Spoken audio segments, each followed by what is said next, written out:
সম্মানিত উপস্থিতি, যেহেতু সময় খুব অল্প সময়ের ভিতরে আমি ভূমিকা ছাড়াই আমি আপনাদের সামনে কোরআনে কারীমের সূরাতুন নাহল, কোন সূরা বলুন তো? সূরাতুন নাহল। বিশ্বনবী সাল্লাল্লাহু আলাইহি ওয়াসাল্লামের উপরে আল্লাহ তাআলা এই সূরাটি অবতীর্ণ করেছেন। এই সূরার ৪০ নম্বর আয়াতে কারিমা তেলাওয়াত করেছি।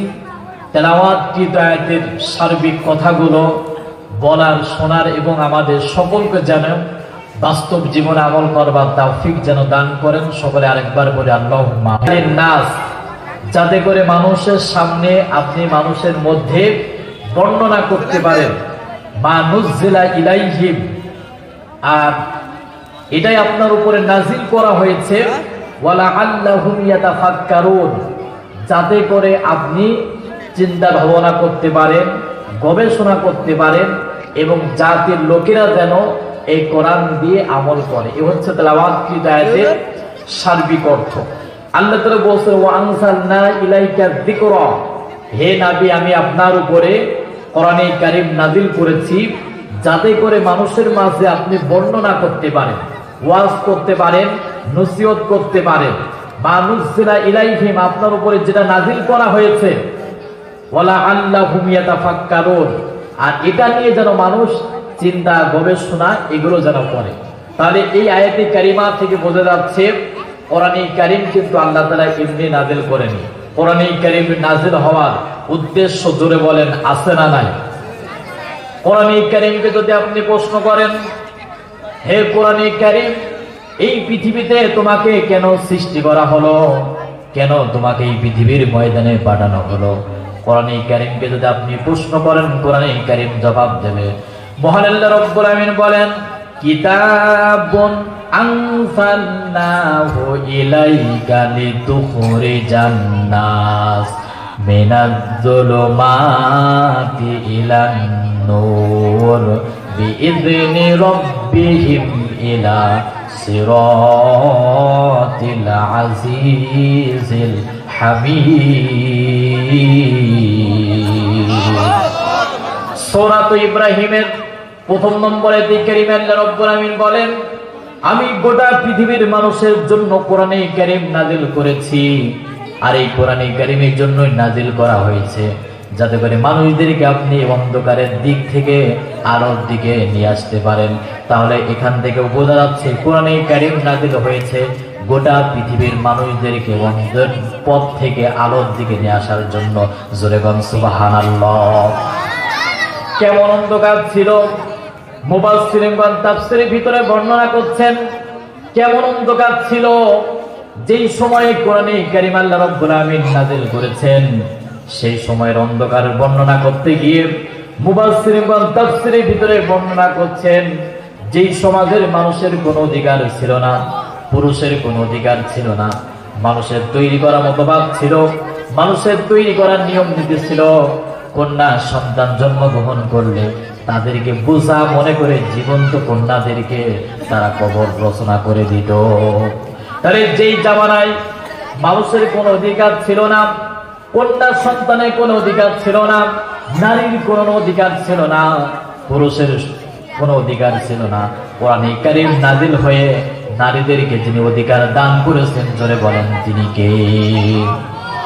সেই আল্লাহ রাব্বুল আমিন আরো বলছেন শাহরু রমাদানাল্লাযী উনজিলা ফীহিল কুরআন হুদাল লিন-নাসি ওয়া বায়্যিনাতিন মিনাল হুদা ওয়াল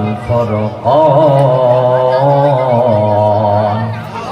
সূরাতুল বাকারার ১৮৫ নম্বর আয়াতে কারিমে আল্লাহ রাব্বুল আমিন বলেন নিশ্চয়ই কোরআনে কারীমকে আমি আল্লাহ রাব্বুল আমিন রমাদান মাসে নাযিল করেছি, আর এটা গোটা পৃথিবীর মানুষের হিদায়াতের জন্য, আর সত্য এবং মিথ্যাকে পার্থক্য যেন হে নবী আপনি সূচিত করতে পারেন। এই জন্যই আমি আল্লাহ রাব্বুল আমিন কোরআনে কারীম নাযিল করেছি। জোরে বলেন সুবহানাল্লাহ। তাহলে গোটা পৃথিবীর মানুষের কল্যাণের জন্য, হিদায়াতের জন্য আল্লাহ তাআলা কোরআনে কারীম নাযিল করেছেন। জোরে বলেন সুবহানাল্লাহ। তাহলে সেই কোরআনে কারীম থেকে আমাদেরকে হিদায়াত নিতে হবে। আল্লাহ তাআলা বলেছেন ফামান শাআ ফালিউমিন ওয়া মান শাআ ফালিয়াকফুর। ইচ্ছা করলে আপনি ঈমান আনতে পারেন, আবার ইচ্ছা করলে আপনি কুফরি করতে পারেন। এটার জন্য আল্লাহ তাআলা আপনাকে বিবেকটার উপরে ছেড়ে দিয়েছেন। তো কোরআন আল্লাহ তাআলা নাযিল করেছেন, এই কোরআনে কারীমের দাবি আমাদের প্রতি আছে না নাই বলুন তো? এই পৃথিবীতে সন্তান জন্মগ্রহণ আপনি দিয়েছেন, সন্তানকে লালন পালন করতে হবে, সন্তানের দাবি আছে না নাই বলুন? তারপরে যিনি বাবা, তার দাবি হচ্ছে সন্তানের কাছে, সন্তান বাবার কাছে দাবি রাখে, আবার বাবা সন্তানের প্রতি দাবি রাখে, নেতা কর্মীর প্রতি দাবি রাখে, আবার নেতা কর্মীর প্রতিও দাবি আছে না নাই? এই পৃথিবীতে দেখেন প্রত্যেকটা লেভেলের স্তর বাই স্তর আছে, একজন আরেকজনের কাছে দাবি আছে। ঠিক তেমনিও কোরআনে কারীমের কাছে কোরআনে কারীম আমাদেরকেও দাবি করে রাখে। কারণ কোরআনে কারীম আল্লাহ তাআলা এমনি নাযিল করেন নাই গোটা পৃথিবীর মানুষদেরকে জাহান্নামের পথ থেকে দূরে রেখে জান্নাতের পথ দেখার জন্য আল্লাহ তাআলা কোরআনে কারীম নাযিল করেছেন। জোরে বলুন সুবহানাল্লাহ।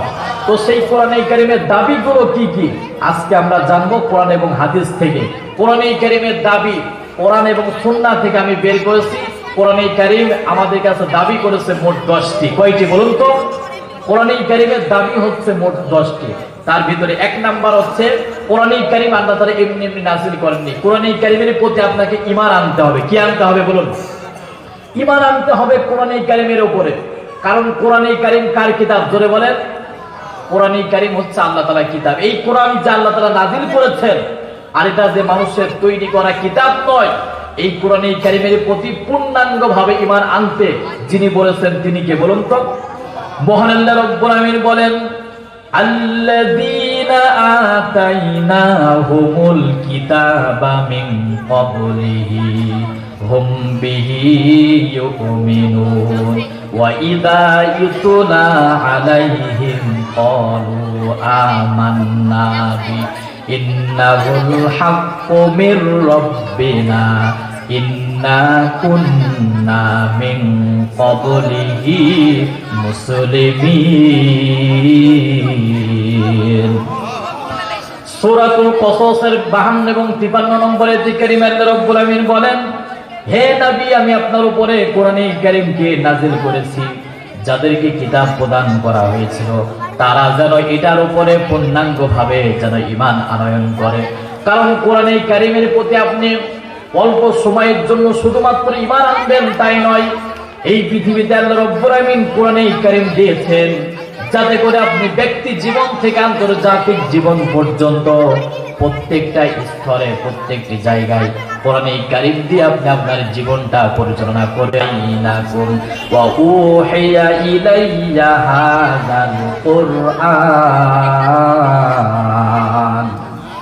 মহান আল্লাহ রাব্বুল আলামিন সূরাতুল আনআমের 19 নম্বর আয়াতে কারীমে আল্লাহ রাব্বুল আলামিন বলেন, হে নবী, মানুষরা যদি আপনাকে জিজ্ঞাসা করে কোরআনে কারীম কেন এই পৃথিবীতে নাযিল করা হয়েছে, হে নবী আপনি বলে দেন এই কোরআনে কারীম যেন তামাম পৃথিবীর মানুষরা যেন এই কোরআনের প্রতি ঈমান নিয়ে আসে এবং এই কোরআন দিয়ে যেন মানুষ ব্যক্তি জীবন থেকে আন্তর্জাতিক জীবন পর্যন্ত পরিচালনা করে। এই জন্য কোরআনে কারীমের প্রতি পূর্ণাঙ্গ আপনাদেরকে ঈমান নিয়ে আসতে হবে। কেন পূর্ণাঙ্গভাবে আপনি ঈমান নিয়ে আসবেন? কেন কোরআনে কারীমকে আপনাকে পূর্ণাঙ্গভাবে ঈমান নিয়ে আসতে হবে? কারণ এই তামাম পৃথিবীর মানুষরা যদি শান্তি পেতে চায়, মুক্তি পেতে চায়, কল্যাণ পেতে চায়, সফলতা পেতে চায়, জাহান্নামের পথ থেকে যদি বাঁচতে গিয়ে জান্নাতের পথে যদি যেতে চায়, তাহলে পূর্ণাঙ্গভাবে তামাম পৃথিবীর মানুষদেরকে ঈমান নিয়ে আসতে হবে। মহান আল্লাহ রাব্বুল আলামিন বলেন, ওয়া নাযালনা আলাইকাল কিতাবা তিবয়ানাল লিকুল্লি শাই হুদাও ওয়া রাহমাতাও ওয়া বুশরা লিল মুসলিমিন। মহান আল্লাহ রাব্বুল আলামিন সূরাতুন নাহলের 89 নম্বর আয়াতে কারীমায় বলছেন, হে নবী, আমি আপনার উপরে কোরআনে কারীমকে নাযিল করেছি, আর এই গোটা পৃথিবীর মানুষের কল্যাণের জন্য নাযিল করা হয়েছে। এটা সকল সমস্যার সমাধান দেওয়ার জন্য আল্লাহ রাব্বুল আলামিন এই কোরআনে কারীমকে প্রস্তুত করে রেখে দিয়েছে। সকল সমস্যা সমাধানের জন্য আল্লাহ তাআলা কোরআনে কারীম নাযিল করেছেন। আপনার ব্যক্তিগত জীবনের সমস্যা কোরআনে কারীম আপনাকে সমাধান করে দেবে। আপনার পরিবারের সমস্যা কোরআনে কারীম আপনার সমাধান করে দেবে। আপনার অর্থনীতিতে সমস্যা, অর্থনৈতিক সমস্যা এই কোরআনে কারীম সমাধান করে দেবে। আপনার রাজনৈতিক জীবনের সমস্যা এই কোরআনে কারীম সমাধান করে দেবে। আপনার রাষ্ট্রের সমস্যা এই কোরআনে কারীম আপনাকে সমাধান করে দেবে।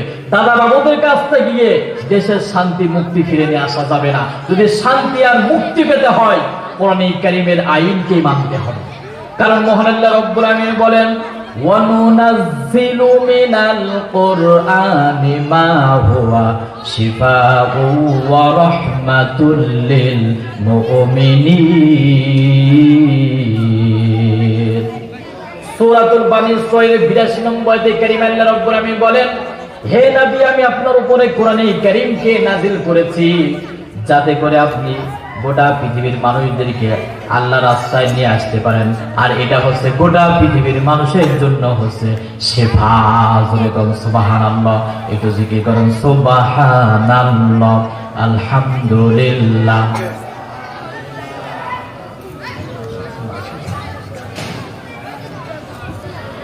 সুবহানাল্লাহ, আলহামদুলিল্লাহ, লা ইলাহা ইল্লাল্লাহ।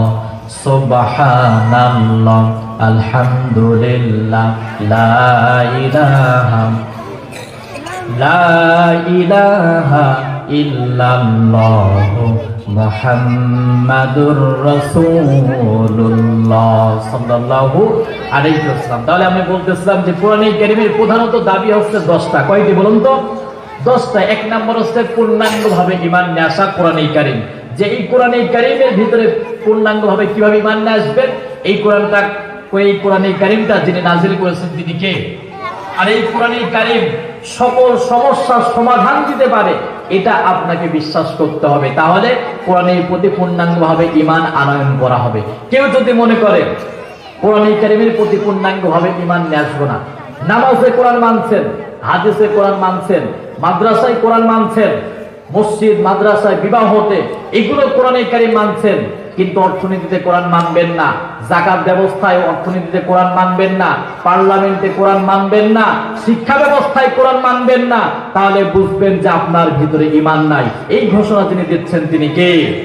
মহান আল্লাহ রাব্বুল আমিন বলেন, আফাতুমিনুনা বিবাদিল কিতাবি ওয়া তাকফুরুনা বিবাদ ফামা জাযাউ মান ইয়াফআলু যালিকা মিনকুম ইল্লা খিযুন ফিল হায়াতিদ দুনিয়া ওয়া ইয়াউমাল কিয়ামাতি ইউরাদ্দুনা ইলা আসাদ্দিল আযাব ওয়া মাল্লাহু বিগাফিলিন আম্মা তা'মালুন। সূরাতুল বাকারার 85 নম্বর আয়াতে কারীমে আল্লাহ রাব্বুল আলামিন বলেন, যারা কিতাবের কিছু অংশ মানবে আর কিছু অংশ মানবে না, তারা কখনোই পরিপূর্ণ ঈমানদার হতে পারে না। আজকে গোটা পৃথিবীতে যদি লক্ষ্য করে দেখা যায়, অধিকাংশ মানুষেরা কোরআনে কারীমকে পূর্ণাঙ্গভাবে মানে না, অর্ধেকটাই বেশি মানে। এরকম মুসলমান বাংলার জমিনে জোরে বলেন আছে না নাই? পূর্ণাঙ্গভাবে ইসলামটাকে মানে না, কোরআনে কারীমকে মানে না, অর্ধেকটাই বেশি মানে। নামাজে কোরআন মানে, হজে কোরআন মানে, যাকাতে কোরআন মানে, কিন্তু অর্থনীতিতে, রাজনীতিতে, পার্লামেন্টে কোরআন মানতে নারাজ আছে। এইরকম মুসলমান বাংলার জমিনে আছে না নাই? তাহলে কোরআনে কারীম যারা অর্ধেকটা মানবে, তারা পরিপূর্ণভাবে ঈমান, যিনি বলছেন যে ঈমানদার হতে পারবে না, তিনি কে? আল্লাহ তাআলা ঘোষণা দিচ্ছেন যে তারা কখনোই পরিপূর্ণ ঈমানদার নয়। তাহলে এক নম্বর কোরআনে কারীমের দাবি হচ্ছে কোরআনে কারীমের প্রতি পূর্ণাঙ্গভাবে ঈমান আনতে হবে। অর্থাৎ ব্যক্তি জীবন থেকে আন্তর্জাতিক বিভাগ পর্যন্ত কোরআনে কারীমকে আপনাকে মানতেই হবে। তাহলে কোরআনে কারীমের প্রতি পূর্ণাঙ্গভাবে ঈমান আনা হবে। এই ঘোষণা যিনি দিচ্ছেন তিনি কে? তাহলে কোরআনে কারীমের এক নাম্বার দাবি হচ্ছে কোরআনে কারীমের প্রতি আপনার ঈমান আনতে হবে। দুই নাম্বার কোরআনে কারীমের প্রতি আপনার দাবি হচ্ছে কোরআনে কারীম আপনাকে তেলাওয়াত করতে হবে। কারণ কোরআনে কারীমের জ্ঞান যিনি অর্জন করতে বলেছেন তিনি কে? মহান আল্লাহ রাব্বুল আমিন বলেন, ইকরা বিসমি রাব্বিকাল্লাযী খলাক খলাকাল ইনসানা মিন আলাক ইকরা ওয়া রাব্বুকাল আকরাম আল্লাযী আল্লামা বিল কলাম। জোরে বলুন আল্লাহু আকবার। সুবহানাল্লাহ রাব্বুল আলামিন সূরাতুল আলাকের 1 থেকে 5 নম্বর আয়াতে কারিমা সর্বপ্রথম হিরা পর্বতের গুহায় নাযিল করেছিলেন। নবীজি সাল্লাল্লাহু আলাইহি ওয়াসাল্লামকে যখন আল্লাহ রাব্বুল আলামিন জিবরিলের মাধ্যমে বললেন, হে নবী, ইকরা বিসমি রাব্বিকাল্লাযী খলাক, পড়ো তোমার সেই প্রভুর নামে যিনি সৃষ্টি করেছেন তোমাদেরকে, আমাদেরকে যিনি সৃষ্টি করেছেন। জোরে বলেন তিনি কে? সে আল্লাহ রাব্বুল আলামিন বলেন, ইকরা বিসমি রাব্বিকাল্লাযী খলাক, পড়ো তোমার প্রভুর নামে যিনি তোমাদেরকে সৃষ্টি করেছেন। তাহলে সেই কোরআনে কারীম পড়ার আমাদের দরকার, জোরে বলেন আছে না নাই? কোরআনে কারীমের জ্ঞান অর্জন করা প্রত্যেকটা মুসলমানের উপরে ফরজ করে দিয়েছেন। বিশ্বনবী সাল্লাল্লাহু আলাইহি ওয়াসাল্লাম বলেন, তলাবুল ইলমি ফারিদাতুন আলা কুল্লি মুসলিম, প্রত্যেকটা নর এবং নারীর উপরে যিনি জ্ঞান অর্জন করা, যিনি ফরজ করে দিয়েছেন তিনি কে? 2 নম্বর দাবি হচ্ছে কোরআনে কারীম বিশুদ্ধভাবে তেলাওয়াত করতে হবে। তেলাওয়াত তো করবেনই, সেটা সহিহ করে তেলাওয়াত করতে হবে। ওয়ারাতিলিল কুরআনা তারতিলা, সূরা মুজাম্মিলের 4 নম্বরের দিকে আল্লাহ তাআলা বলেছেন। তাহলে 2 নম্বর কোরআনের দাবি হচ্ছে বিশুদ্ধ তেলাওয়াত। 3 নম্বর কোরআনে কারীমের দাবি হচ্ছে বেশি বেশি করে তেলাওয়াত করতে হবে। শুধুমাত্র আপনি নামাজে তেলাওয়াত করবেন এমনটা নয়। কোরআনে কারীমের দাবি হচ্ছে 3 নাম্বার বেশি বেশি তেলাওয়াত করবেন। কারণ নবীজি সাল্লাল্লাহু আলাইহি ওয়াসাল্লাম নিজে তেলাওয়াত করতেন এবং সাহাবায়ে কিরামদের কাছ থেকে তেলাওয়াত শুনতেন। হযরত আব্দুল্লাহ ইবনে মাসউদ রাদিয়াল্লাহু তাআলা আনহুকে নবীজি সাল্লাল্লাহু আলাইহি ওয়াসাল্লাম বলতেন, হে আব্দুল্লাহ ইবনে মাসউদ, তুমি কোরআনে কারীম থেকে তেলাওয়াত করে আমাকে শোনাও। 4 নম্বর হচ্ছে কোরআনে কারীম শুধুমাত্র আপনি পড়বেন, কোরআনে কারীম আপনাকে শেখাতে হবে। এটা হচ্ছে কোরআনে কারীমের দাবি। কারণ নবীজি সাল্লাল্লাহু আলাইহি ওয়াসাল্লাম বলেছেন, খায়রুকুম মান তাআল্লামাল কুরআনা ওয়া আল্লামা, ওরাই হচ্ছে সর্বশ্রেষ্ঠ ব্যক্তি যে কোরআনে কারীম শেখে এবং অপরকে শেখায়। 5 নম্বর দাবি হচ্ছে কোরআনে কারীম হচ্ছে মুখস্থ করতে হবে। কেন মুখস্থ করবেন? কিয়ামতের ময়দানে আল্লাহ তাআলা বলবেন যে তুমি কোরআনে কারীম তেলাওয়াত করো। কেউ যদি কোরআনে কারীম তেলাওয়াত করে 500 আয়াত যদি কেউ মুখস্থ করে সেদিন পাঠ করতে পারে, তার জন্য আল্লাহ তাআলা 500 তলা বিল্ডিং আল্লাহ তাআলা উপহার দান করবে। তাহলে কোরআনে কারীম আপনাকে বেশি বেশি করে মুখস্থ করতে হবে, এটা কোরআনের দাবি। 6 নম্বর হচ্ছে কোরআনে কারীম আপনাকে বুঝতে হবে। শুধুমাত্র পড়লে হবে না, তেলাওয়াত করলে হবে না, কোরআনে কারীম আপনাকে বুঝতে হবে, বুঝে বুঝে তেলাওয়াত করতে হবে। কারণ কোরআনে কারীমের ভাষা বাংলা না আরবি? বলুন তো, আরবি ভাষা। এটা আপনাকে বুঝতে হবে কেন আল্লাহ তাআলা নাযিল করেছেন এই কোরআনে কারীম, আপনাকে বুঝতে হবে। 7 নম্বর হচ্ছে কোরআন দিয়ে আপনাকে আমল করতে হবে। কোরআনে কারীম আল্লাহ তাআলা আমল করার জন্যই নাযিল করেছেন। 8 নম্বর হচ্ছে কোরআনে কারীম দিয়ে আপনাকে দাওয়াত দিতে হবে। কারণ মানুষদেরকে যদি আপনি সঠিক পথে নিয়ে আসতে চান, কি দিয়ে দাওয়াত দিতে হবে বলুন তো? কোরআনে কারীম দিয়ে। 9 নম্বর হচ্ছে কোরআনে কারীম নিয়ে গবেষণা করতে হবে। আজকে বিভিন্ন বিজ্ঞানীরা বিভিন্ন জিনিস আবিষ্কার করছে, তারা কিন্তু কোরআনে কারীম গবেষণা করছে।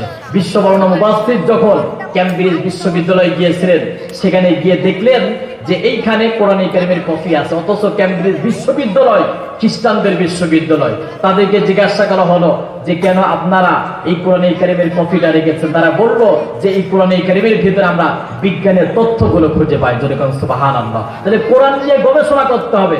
আজকে বাংলাদেশে মুসলমানরা আলেমরা কোরআন নিয়ে গবেষণা করে, কিন্তু কোরআন নিয়ে গবেষণা করে তারা তাবিজ বানায়, মাদুলি বানায়, আছে না নাই বলুন তো? কিন্তু খ্রিস্টানেরা, ইহুদিরা তারা কোরআনে কারীম গবেষণা করে বিভিন্ন তথ্য প্রযুক্তি আজকে আবিষ্কার করেছে। জোরে বলুন সুবহানাল্লাহ। 10 নম্বর হচ্ছে কোরআনে কারীমের দাবি হচ্ছে কোরআনে কারীমের আইন প্রতিষ্ঠিত করতে হবে। কারণ এই কোরআনে কারীম আইনকে প্রতিষ্ঠা করার জন্যই আল্লাহ তাআলা যুগে যুগে নবী এবং রাসূল পাঠিয়েছেন। জোরে বলুন সুবহানাল্লাহ। কোরআনে কারীমের আইন কেন আপনি প্রতিষ্ঠিত করবেন? কারণ কোরআনে কারীমের আইন যদি আপনি প্রতিষ্ঠিত না করতে পারেন, ততদিন পর্যন্ত হত্যাযজ্ঞ বন্ধ হবে না, সুদ বন্ধ হবে না, ঘুষ বন্ধ হবে না, দুর্নীতি বন্ধ হবে না, মাদকতা মুক্তি হবে না। যদি দুর্নীতি, সুদ আর ঘুষ আর মানুষের তৈরি করা আইনের মতবাদকে যদি আপনি সরিয়ে দিতে চান, আল্লাহর জমিনে আল্লাহর দ্বীন কায়েম করার জন্য প্রস্তুতি থাকতে হবে। ও আমার মেহেরপুরবাসী, সেই কোরআনের রাজ কায়েম করার জন্য, কোরআনে কারীম আইনকে বাস্তবায়ন করার জন্য 1971 সালের মতো যদি জীবন দিতে হয়, রক্ত দিতে হয়, ফাঁসির কাছে ঝুলতে হয়, বৈষম্য আন্দোলনের ছাত্রদের মতো যদি বুকের তাজা রক্ত বিলিয়ে দিতে হয়, সেই কোরআনের জন্য কারা কারা জীবন দেওয়ার জন্য প্রস্তুতি আছেন? 2 হাত তুলে আমরা আল্লাহ তাআলাকে দেখাই দেন। লিল্লাহি তাকবীর।